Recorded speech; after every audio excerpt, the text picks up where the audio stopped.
Princesse Fine-Mouche de Babette Cole aux éditions du Seuil.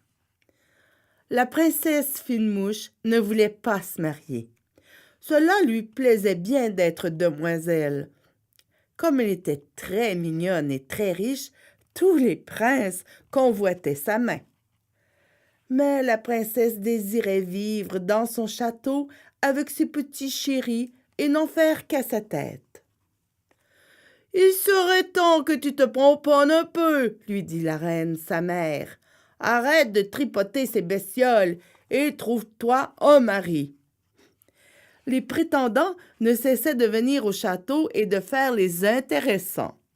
« Ok, » annonça la princesse Fine-Mouche, « j'accorderai ma blanche main à celui qui triomphera des épreuves que je lui imposerai. »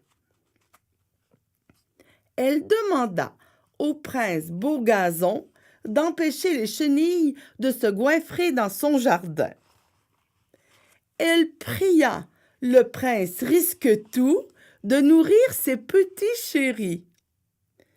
Elle défia le prince Elvis à un concours de rock en patin à roulettes. Elle invita le prince Vieux Taco à faire une balade à moto. De la plus haute tour, elle appela le prince Vertigo à son secours. Elle envoya le prince Malabar couper du bois dans la forêt du roi.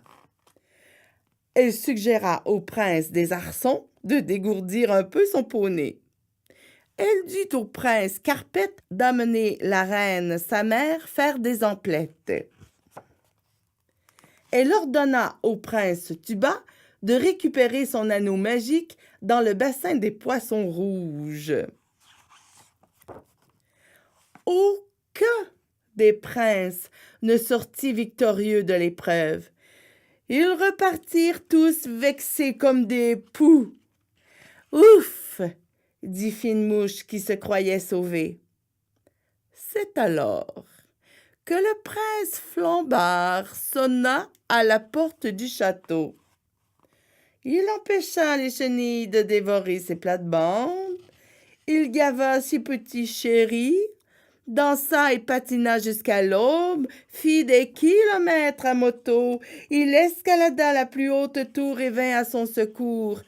Il dénicha du petit bois dans la forêt du roi. Il réussit même à dompter son sale poney.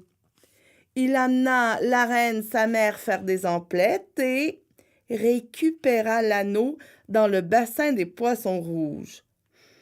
Le prince Flambard ne trouvait pas la princesse si fine-mouche que ça. Alors, elle lui donna un baiser magique et il se transforma en un énorme crapaud couvert de pustules. Le prince Flambard repartit à toute allure.